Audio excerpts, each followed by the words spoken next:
Hello दोस्तों, मैं सुमन आप सभी का एक बार फिर से स्वागत करती हूँ। तो आज का जो हमारा टॉपिक है जैव विविधता, भारत के जैव विविधता के बारे में हम डिस्कस करेंगे। ये जैव विविधता चैप्टर आपके सीटेट, यूपीटेट और एसटेट में आता है। तो इसमें से क्वेश्चन बनने के चांसेस हैं क्योंकि ये ईवीएस का पार्ट है। 1 to लेके 5th वाला जो फर्स्ट पेपर है उसमें इसका ये महत्वपूर्ण रोल निभाएगा ये चैप्टर। इसके अलावा मैंने इसके अलावा जो और टॉपिक थे सीटेट के, उस पर हम लोगों ने डिस्कस कर लिया है। आपने अगर नहीं देखा है तो आप जाइए, प्लेलिस्ट बना होगा जियोग्राफी और ईवीएस सीटेट के नाम से। उसके अलावा कुछ पॉइंट्स है जो याद नहीं होते, उसकी ट्रिक बनाई गई है, शॉर्ट ट्रिक वीडियो भी बनी, वीडियो की जो है प्लेलिस्ट बनाई रखी है, उसको भी देखिए, आपको जो है बेनिफिट मिलेगा। तो चलिए स्टार्ट करते हैं। जैव विविधता किसे कहते हैं? किसी स्थान पर कई प्रकार की प्रजाति पाए जाते हैं। एक ही इन्वायरमेंट में कई प्रकार के जो है प्रजातियां पाई जाती हैं, चाहे वो पेड़ पौधों से रिलेटेड हो, चाहे वो जीव जंतु से रिलेटेड हो। तो ये क्या है? एक जैव विविधता होता है वहां पे, ठीक है, डाइवर्सिटी होती है। डाइवर्सिटी में जो है इसका सर्वप्रथम प्रयोग किसने किया? जैव विविधता शब्द का सबसे पहले प्रयोग आपके डब्ल्यू रोजन ने किया। कब? 1885 में। 1885 में डब्ल्यू रोजन ने जैव विविधता शब्द दिया। जैव विविधता शब्द का जो है प्रयोग किया था इन्होंने।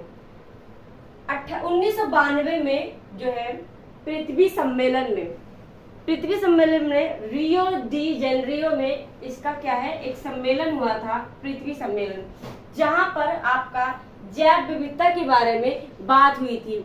वहीं पर क्या है, जैव विविधता के बारे में जो है डिस्कस हुआ और 2002 में क्या हुआ, जैव विविधता संरक्षण अधिनियम पारित किया गया। पारित हुआ, लागू नहीं हुआ। जो 2002 में ये पारित हुआ। और जैव विविधता संरक्षण का मतलब ये है कि जो भी प्रजातियां हैं, डाइवर्सिटी है जो भी, उनका क्या है, सुरक्षित करना, उन्हें सुरक्षा प्रदान करना। उसके बाद देखेंगे जैव विविधता कितने प्रकार के होते हैं। जैव विविधता आपके 3 प्रकार के होते हैं। कौन कौन से?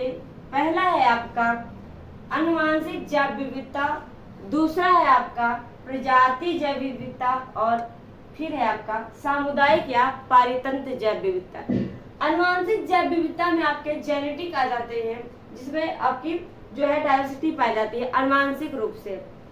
प्रजातियों में प्रजाति रूप से जैसे कई प्रकार के वहाँ प्रजातियां पाई जाती है एक जगह पे, पेड़ पौधे हो गए, जीव जंतु हो गए, अलग अलग तरीके से जो है आपको प्रजातियां देखने को मिलती हैं।